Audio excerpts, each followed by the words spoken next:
પૂર્વાશ્રમના ભાઈ વિરુદ્ધ આરોપ લગાવવાની બીજે બધી આદત છે અંદરો અંદર અથડાઈ મારવા. કોણ ધમકીઓ આપવા માટે કોણ આવે છે? ગજબજીના નામ ઘણા બધા છે. તો એક જાતના ગુંડાઓનું અહીંયા શાસન છે. તમારી પાસે પુરાવાઓ શું છે નીતિનભાઈ? શું પુરાવાઓ છે તમારી પાસે? તો ખાલી 10% છે, 90% તો હજી ઘણું બધું બાકી છે. આપણી પાસે ઓન પેપર છે. આ ગીતાબેન કોણ છે? આ ગીતા વ્યાસ એક ફાલતુ મહિલા. આરોપો લગાવ્યા કેમ વિજય બાપુની જવાબ નથી આપતા? વિજય ભગતે એ જગ્યાને બદનામ કરી છે. તમને શું લાગે છે કઈ બાબત? વિજય ભગતની કોઈ સીડી કે પેનડ્રાઈવ થી બ્લેકમેલ કરે છે. જે ગમે ત્યારે એને હતાદાર છોડી દે તો એની ભલાઈ છે. નીતિનભાઈ, તમને આ બધી ખબર ક્યારે પડવા લાગી? મીની આવૃત્તિ એવા ફાંસારા.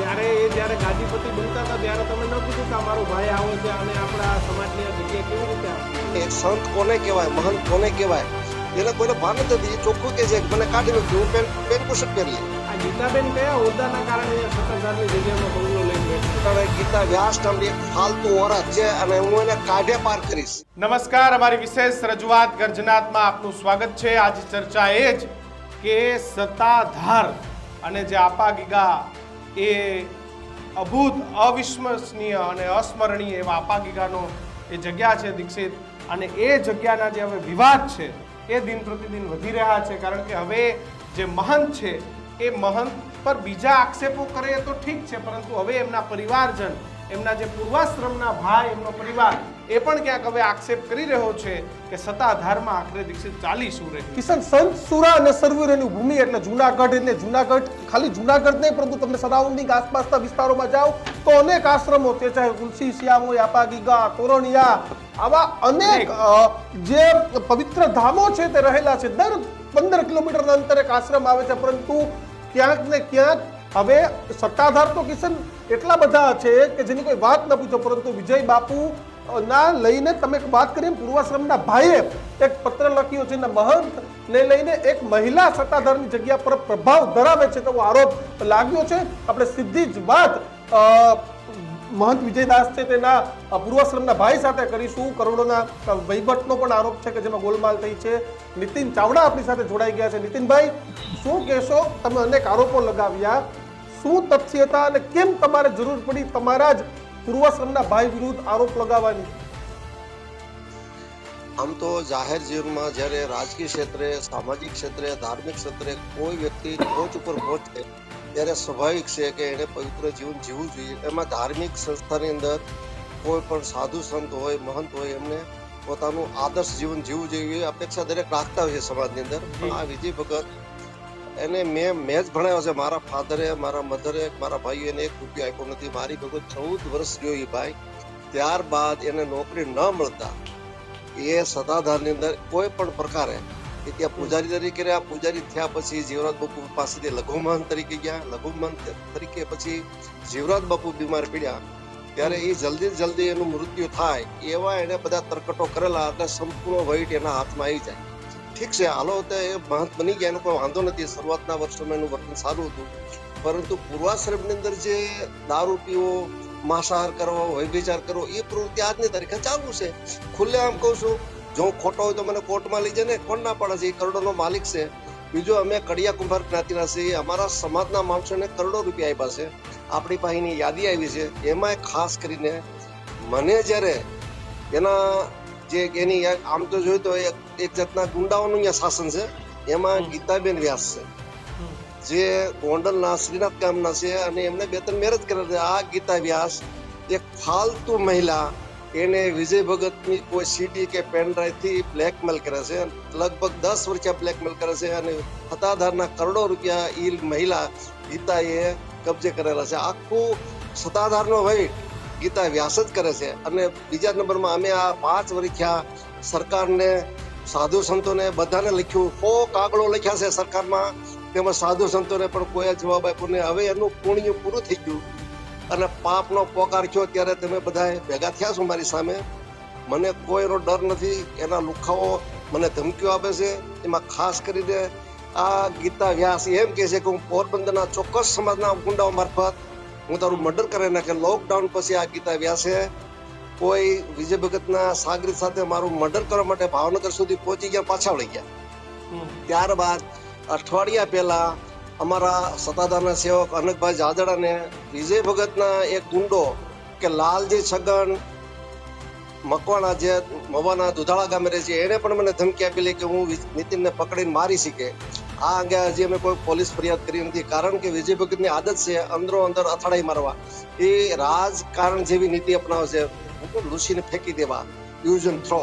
હવે એનો સગો ભાઈ હો આક્ષેપ કરતો હોય અને જો ખોટો હોય તો એ અદાલતમાં જાય ને મારી એમાં દાવો કરીએ ગયા, પણ એવી કોઈ એને દાવો કરવાની ક્ષમતા રહી નથી. 24 કલાક એમાં ગાંજો, ચરસ અને દારૂના નશામાં હોય છે. પત્રકારોને મળતો નથી. આ 3 મહિના થયા સતત ને સતત. અમારા વસંતભાઈ ચાવડા છે વિડીયોની અંદર ઘણું બધું એનું મૂકે છે. એ માહિતી મેં વસંતભાઈને જ આપી હતી. અને એક જાંબુડી ગામ છે વિસાદની બાજુમાં, ઇસ્યુ ત્યાંથી ઉભો થયો છે કે મિલન બારોટને ધંધો આપવો કે ભાઈ કેબિન મૂકવા ગયો. મિલન બારોટને કેબિન મૂકવા ન દીધું વિજય ભગતે, એટલે એણે વસંતભાઈનો સંપર્ક કર્યો. વસંતભાઈ ને અમે કીધું ભાઈ આ બધી વસ્તુ છે એ તો તમે કાંઈ આપતા નથી, અમારી પાસે બધી માહિતી છે.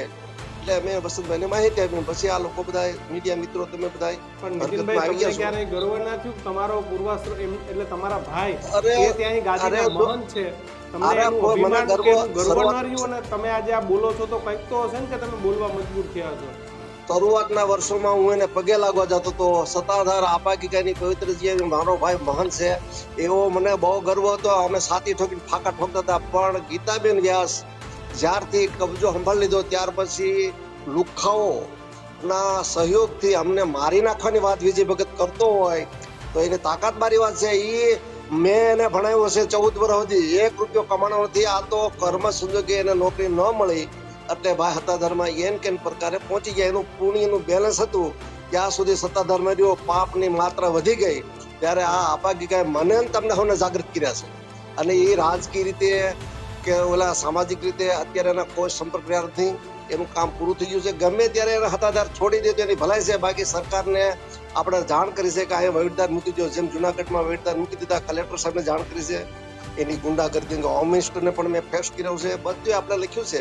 એનો મને ગૌરવ હતો. પણ આખો વહીવટ સત્તાધારનો અટાણે ગીતા વ્યાસ નામની એક ફાલતુ ઓરત જે ગુંડાઓ મારફત પોરબંદરના ચોક્કસ સમાજના માણસોનો સહારો લઈ અમારા પરિવારના મારા મોટા ભાઈ નાનજીભાઈ અમદાવાદ છે એને મારી નાખવા માટેની ધમકીઓ, મને મારી નાખવાની ધમકીઓ, આવી બધી પ્રવૃત્તિ એક મહંત તરીકે મહંત અને સંતના લક્ષણ શું હોઈ શકે એને પોતાને કોઈ ખ્યાલ નથી. એ ગમે ત્યારે સત્તાધાર એને છોડવું પડશે અને હું એને કાઢે પાર કરીશ. કોના બાપની તાકાત નથી મને રોકી શકે. એના લુખાઓ મને કેટલાય ફોન આવે છે. હું કાંઈ ડરતો નથી. બધાના ફોન રેકોર્ડિંગ થાય છે. હું Bhavnagar Ambika park airport road ઉપર રહું છું. એને જ્યાં દોડું ત્યાં દોડી લે, કારણ કે એનું પુણ્ય પૂરું થઈ ગયું છે. અને એક સંત કોને કહેવાય, મહંત કોને કહેવાય એને કોઈને ભાન નથી. એ ચોખ્ખું કે છે મને કાઢી મૂકી હું પેન કુશટ પહેરી લે. એની પાસે યુએસએ નો પાસપોર્ટ છે. ગમે ત્યારે વિદેશ ભાગી જવાની શક્યતા છે. આપણે તો સત્તાધારને આપાગીગાની જગ્યાને ગીતા વ્યાસ નામની મહિલાના કબજામાંથી મુક્ત કરવા. નીતિનભાઈ તમે વાત કરી, તમને કોણ ધાક ધમકીઓ આપવા માટે કોણ આવે છે? જો તમે કોઈના નામ જાહેર કરી શકો છો. કેટલાકના નામ દેવા, કેટલાકના નામ દેવા. કોઈ મોટા માથાઓ હોય એવા? આ મોટા માથાઓમાં છે ને એક રોહિત ખદાકરની વિસાવદરની અંદર છે કોઈ ભાઈ કોન્ટ્રાક્ટર છે. પછી આ એક અમારો દુધાળાનો મવા તાલુકાનો દુધાળાનો લાલજી મકવાણા કરી છે, અમારા જ્ઞાતિ બંધુ છે. સત્તાધારના કરોડો રૂપિયા વાપરે છે. એ એમ કહે છે કે હું નીતિનભાઈને મારી નાખું. કે આ ક્યાં બેજ ઉપર બધી વાત કરી રસ મારે? એમને તો પોરબંદરનો કોણ ગેંગસ્ટર છે કે જે તમને ધમકી આપે છે? એ તો ગીતાબેન વ્યાસને ખબર હોય, મને તો ખ્યાલ ન હોય. એટલે ગીતાબેન વ્યાસ શું કહે છે તમને? કોણ ગેંગસ્ટરની પાછળ છે? શું વાત કરે છે? ગીતાબેન વ્યાસ બીજા મારફત ફોન કરાવે છે કે હું આ રીતે કરે ને કે આ રીતે કરે ને અમે જવા નથી. પૈસા માટે નીતિનભાઈ બધા કાવતરા કરે. અમારા પૈસા માટે કાવતરા કરવા હોય એવી અમારે કોઈ જરૂર નથી. ભગવાનની દયાથી ઘણી બધી અમારે આવક છે. એવી કોઈ અપેક્ષા છે જ નહીં. વિજય ભગત જો ત્યાગી થઈ ગયો તો એને જમીનમાં ભાગ હું કરવા માંગ્યો. અમારી જમીનમાં એને ભાગે માંગ્યો છે. 7 વીઘા જમીન એના ભાગમાં આવી છે. સંતને શું જગ્યાની છે? એને શું જગ્યાની જરૂર છે? એટલે ટૂંકમાં હાલ એની જે મહંત તરીકે કોઈ લાયક જ માણા નથી. એ 24 કલાક નશામાં રહે છે. અને એનો વૈભચાર છે, એનો વૈભચારની કોઈ માત્રા એની કોઈ ટૂંકમાં એમ કહે ને કે મિની આવૃત્તિ of Asharam. Mini Asaram. Mini Asharam એમ કાંઈ એનો અંત હું આવી તમે હું બધા જાણી જ છીએ આપણે. નીતિનભાઈ, તો એ જ્યારે ઘર છોડી અને ત્યાં સંત બન્યા ક્યાં સુધી તમે આવતા જતા, ક્યાં સુધી તમારા સંબંધો એ સારા રહ્યા હતા અને ક્યારથી સંબંધોમાં ઉણપ આવી, તમે ક્યારથી ત્યાં જવાનું છોડ્યું, શું કારણ હતું? લગભગ જાન્યુઆરી 2005માં એને લઘુ મહંત તરીકે ત્યાં નિમણૂક આપી હતી. એમાં કોઈ જીવરાજ બાપુની શું કહેવાય એને રાજીપો નહોતો, પણ આજુબાજુના જે કાંઈ કહેવાતા સંત મહાત્માઓ એને ઈરાદાપૂર્વક લાભ લેવા માટે, જગ્યાનો લાભ લેવા માટે અહીંયા બેહાડી દીધો એ વ્યક્તિને. ત્યાર પછી 2004 સુધી અમે અહીંયા એના 2004 નહીં પણ 2008 સુધી મેં જાતા આવતા હતા. પછી મારા મધર ગુજરી ગયા ત્યારે 2018માં આવ્યો હતા. 2018 પછી સતત એની ફરિયાદો મારી પાસે આવી છે. એનો મારી પાસે બહુ, આ તો તમને જે વાત કરી 10% વાત કરું ભાઈ કિશનભાઈ, આ તો ખાલી 10% છે. 90% તો હજી ઘણું બધું બાકી છે. આપણી પાસે ઓન પેપર છે.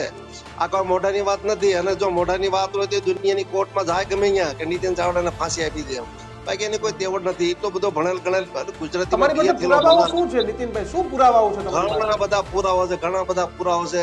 જાહેર પ્લેટફોર્મ પર ન કહેવાય, કારણ કે કાલ સવારે મારે કોર્ટમાં જવાનું થાય, હાઈકોર્ટમાં જવાનું થાય, સરકારમાં જવાનું થાય. એ માટે અત્યારે જાહેર પ્લેટફોર્મ પર હું ન કહી શકું, પણ એની જે પ્રવૃત્તિઓ છે એ એક સંત મહંતને સાજે તો બિલકુલ નથી. આ ગીતાબેન કોણ છે નીતિનભાઈ? ગીતાબેન ગોંડલ પાસેના શ્રીનાથગઢના વ્યાસ ભવાયા બ્રાહ્મણની દીકરી છે. એમણે કોઈ જેતપુરમાં લગ્ન કરેલા ઇન્ટરકાસ્ટમાં, પછી એની કાસ્ટમાં લગ્ન કરેલા, પછી કોઈ બિલ્ડર સાથે લગ્ન કરેલા, 3-4 લગ્ન કરીને છેલ્લા 20-22 વર્ષથી અહીંયા રહે છે એવા સમાચાર છે. અને સત્તાધારનો બંગલો છે, બંગલો એને વેચી નાખ્યો છે. કોને વેચ્યો આપણે જાણતા નથી, એ આગળ જાણવા મળશે બધું આપણને. પણ એની જે પ્રવૃત્તિઓ છે, ગીતાબેનની પ્રવૃત્તિઓ, વિજય ભગતને બેફામ ગાળ્યું દે તો વિજય ભગત એને અમે કેમ બોલી શકતો નથી? એવી કઈ બાબત છે કે વિજય ભગતને બ્લેકમેલ કરી રહી છે? તમને શું લાગે છે કઈ બાબત છે? એની એક કેસેટ ઉતરી છે, એનું શું કહેવાય સીડી કે પેન્ટ જે કાંઈ બીભત્સ ઉતરી છે, એના અનુસંધાને અમે એવું માની છે કે સત્તાધારમાં વિજય ભગતને બ્લેકમેલ કરે છે. એને જાહેરમાં ગાળ્યું દે છે વિજય ભગત. અને ગીતા વ્યાસ એમ કે છે કે હું છું તો વિજય ભગત છે.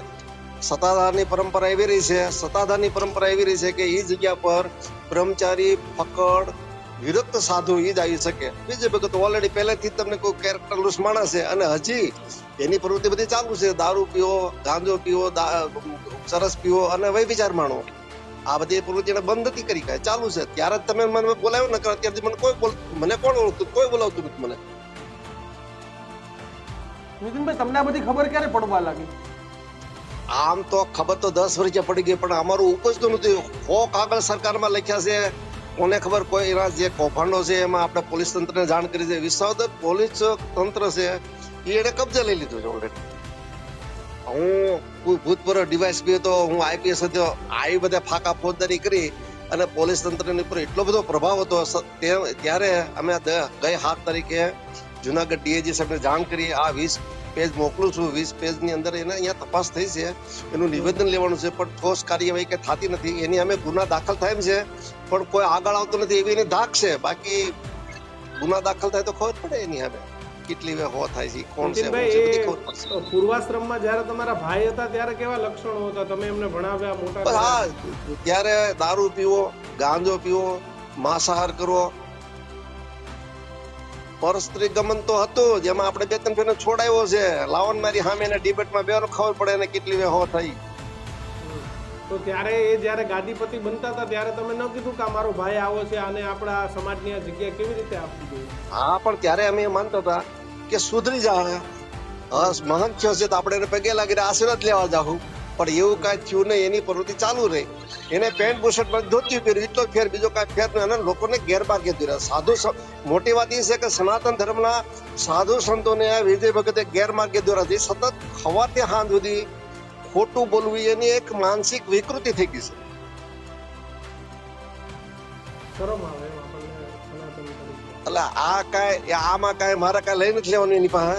પણ એ જે ખોટું બોલે છે, લોકોને ગેરમાર્ગે દોરે છે, અમારા પરિવારને ગાળ્યું દે છે. મને મારા મોટા ભાઈ નાનજીભાઈ અમદાવાદ છે એને મારવા માટે ધમકીઓ, હત્યા કરનાર ગીતાબેન વ્યાસ વિજયભાઈને કે આ કરી નાખો તમે, એટલે એ કરવું પડે એને. આ ગીતાબેન કયા હોદ્દાના કારણે અહીંયા સત્તાધારની જગ્યામાં બંગલો લઈને બેઠા છે? ઈ એમ કહે છે કે વિજય ભગત એમ કહે છે કે ગીતા વ્યાસ અમારા સત્તાધારના સેવક છે, પણ ત્યાં કોઈ મહિલા સેવક તરીકે સત્તાધારમાં રહી ન શકે. અત્યારે હાલમાં સત્તાધાર જીવરાજ ભવન ની અંદર કે જગદીશ ભવન ની અંદર 13-14 નંબરના રૂમ ની અંદર આ ગીતા વ્યાસ રહી છે. બધાને ખબર છે, પણ ધાક એવી છે કે કોઈ એવું બહાર પાડી શકતું નથી. આપણને એટલે ખબર પડે કે એનું પુણ્યનું બેલેન્સ પૂરું થઈ ગયું છે, પાપનું બેલેન્સ વધી ગયું, ત્યારે આપણે બધા ભેગા થયા છીએ. તમે કેવી રીતે લડત લડશો નીતિનભાઈ, તમે અને તમારો પરિવાર? અને જો તમારા પરિવાર અને તમારા ભાઈઓને જ દીક્ષિત આટલી નફરત કરતા હોય મહંત, તો પછી બીજા પાસે શું? કારણ કે અને આટલા આરોપો લગાડ્યા, કેમ વિજય બાપુ કોઈ જવાબ નથી આપતા? ક્યાંથી સાચાનો જવાબ ન જ હોય ને સાહેબ? સાચું એ સાચું છે બધું. અને એ અમે અમારી સત્તાધાર બચાવ સમિતિ ઊભી કરી છે, એ બચાવ સમિતિ નક્કી કરશે. અમારા વડીલ જે બીજા સંતો મહંતો, સમાજના અગ્રણીઓ, રાજકીય મિત્રો મારે બધાને પૂછીને પછી અમે આગળ લડતા આપશું. બાકી એને અહીંયા રહેવાનો અધિકાર નથી કોઈ જાતનો. સરકારી વહીવટદારની નિમણૂક કરવાનો અમારો પૂરો પ્રયત્ન છે. નીતિનભાઈ, ત્યાં એક પરંપરા છે કે ભાઈ કડિયા કુંભાર સમાજનો વ્યક્તિ એ ત્યાં એવું ખરું. બરોબર ને? હું ખોટો હોય તો તમે મને કહેજો, પણ હું જેટલું જાણું છું ત્યાં સુધી કે ભાઈ એ સમાજના વ્યક્તિ ત્યાંની મહંત ગાદી ઉપર બિરાજે. અને આ પરંપરા હજી સુધી તૂટી છે કે નથી તૂટી? એટલે એમાં શું છે કે એમાં આગળ આના જીવરાજ બાપુ હતા ને, એ કેશોદપા સમા ગામના સોરઠિયા પ્રજાપતિ કુંભાર હતા. વિજય ભગતસિંહ કડિયા કુંભાર છે. અને એની પેલા શામજી બાપુ હતા, એ પણ કડિયા કુંભાર હતા. એમના ગુરુ છે લક્ષ્મણ બાપુ છે, એ પણ પ્રજાપતિ કુંભાર હતા. એટલે ટૂંકમાં જે કુંભાર જ્ઞાતિ અને આ જે પરંપરા જે 3-4 કુંભાર છે એ બધા અહીંયા આવતા હોય છે. વચમાં ગોવિંદ બાપુ પણ હતા, પણ ગોવિંદ બાપુ આયર હતા, પછી એને જુદું સત્તાધાર જુદું કર્યું એને. એટલે ટૂંકમાં એમ કે આમ બધા સત્તાધારની પરંપરામાં છેલ્લા 2-3 પેઢી ત્યાં કડિયા કુંભાર, વરિયા કુંભાર કે વાટલિયા કુંભાર આવે છે, એવું સૌ જાણે છે. પણ એવું નથી કે પ્રસ્થાપિત થતું કે ત્યાં કડિયા કુંભાર જ આવે. આની પછી કોઈ આવી શકે એવું કરી તો આપણે કઈ ઈચ્છા પર આધારિત છે. મારી તમારી કોઈ ઈચ્છાથી છે. અને એક આખું નવું સત્તાધાર પણ બની ગયું. હા, ગોવિંદ બાપુએ નવું સત્તાધાર કર્યું છે. નરેન્દ્ર બાપુએ સત્તાધાર આપા કે ઓટલો ચોટીલા આપા કર્યો છે. એટલે સત્તાધાર નીચે આ મૂળ સત્તાધાર છે, એની નીચે પણ બ્રાન્ચો છે. બગસરા છે, ઢસા છે, અમૃતવલ છે, ધારી. આ જે ઓરિજિનલ સત્તાધારની નીચે 7-8 બ્રાન્ચો છે એની. આ સડોસરા છે, આ બધું છે. એના તાબામાં આવતા મંદિરોની, આ એના તાબામાં આવતા મંદિરો. પણ આ મેઇન સત્તાધાર છે ને, એ તો અજોડ છે. આપા ગીગા અહીંયા પ્રગટ પ્રમાણ છે. અને વસ્તુ ત્યાં આપા ગીગા ચમત્કાર બધા કર્યા છે, પરચા પણ પૂર્યા. એમાં પણ કહેવાય છે કે જોતું કરે ઝપાટો પરચાનો નહીં પાર, અમીના આંસુ ભરાય, લોક આવે મુસળધાર, હે ગીગડા પીર તારો નવખંડમાં નોબત વાગે. આ જગ્યાનો એટલો પ્રભાવ છે. અને વિજય ભગતે એ જગ્યાને બદનામ કરી છે. અને હવે પોતે એમ કહે છે કે હું ભલે બદનામ કયો, જગ્યા હોત બદનામ થાય ને મારી પાછળ. એટલે આ એક નરેન્દ્ર બાપુની નજર છે ટ્રસ્ટ ઉપર. ખોટી વાત છે. તો નીતિનભાઈ, અમારી સાથે જોડાવા બદલ આપનો ખૂબ ખૂબ આભાર. તો દીક્ષિત, આ પરિસ્થિતિ છે, આ સ્થિતિ છે કિશન, કે સગા પૂર્વશ્રમના ભાઈ, અને આપણે પુષ્ટિ નથી કરતા, પરંતુ જે બેનની વાત થઈ રહી છે, આ ફોટો આપણા સુધી પહોંચ્યા છે કે આ બેનના કારણે આખો ઘટનાક્રમ થયો છે. જે વ્યાસબેનની, ગીતાબેન વ્યાસની વાત થઈ રહી છે. પરંતુ જે હોય તે, પરંતુ જે પ્રકારની સ્થિતિ, અને અમે કંઈ નથી કહેતા, જે કીધું છે એ જે મહંત વિજયદાસ છે, એમના જે ભાઈ છે પૂર્વાશ્રમના, એ નીતિનભાઈએ જે આક્ષેપો કર્યા છે, અને એની અમે કોઈ પુષ્ટિ નથી કરતા કે અમે એ વાત અમારા તરફથી નથી મૂકતા, પણ એમને જે કીધું એ તમારી સામે મૂક્યું છે. પણ દુઃખદ છે. બસ જો તમે પણ સત્તાધાર વિશે વિશેષ કોઈ જાણતા હોય તો તમે અમને કોમેન્ટ બોક્સમાં જણાવો. અમે જવર આવજ બનીશું. હું તમને ઓન સ્ક્રીન કહી રહ્યો છું કે મેં સતત વિજયગીરી મહંતનો પણ સંપર્ક કરવાનો પ્રયાસ કર્યો વિજય બાપુનો, કે એ સાઈડથી પણ એનો જવાબ આવે, પણ બાપુ સમહાવ ફોન નથી ઉપાડતા. બાપુના કોઈ સેવકે અમને કેવડાવ્યું કે જગ્યા બચાવી લેવા અને બાપુને બદનામ કરવાનું કાવતરું છે, જે દરેક વખતે થાય છે. પણ ખરેખર તો અમને ખબર પડશે ને. હું બાપુને રિક્વેસ્ટ કરું છું, જો મને જોતા હોય તો તમે આવો, તમારો જવાબ મૂકો, તો લોકો સુધી વાત પહોંચી શકશે. પરંતુ જે કંઈ હોય, તમારું મન પણ બાપુ ઘણું બધું થઈ જાય છે. કેવું છે કે આપણી પૌરાણિક અને ઐતિહાસિક જગ્યા છે સત્તાધાર અને આપા ગીગાનો ઓટલો. બસ એ જગ્યા અને એનું મહત્વ અને સનાતન જળવાઈ રહે, એ જ પ્રાર્થના. જય માતાજી, જય આપા ગીગા, જય સત્તાધાર.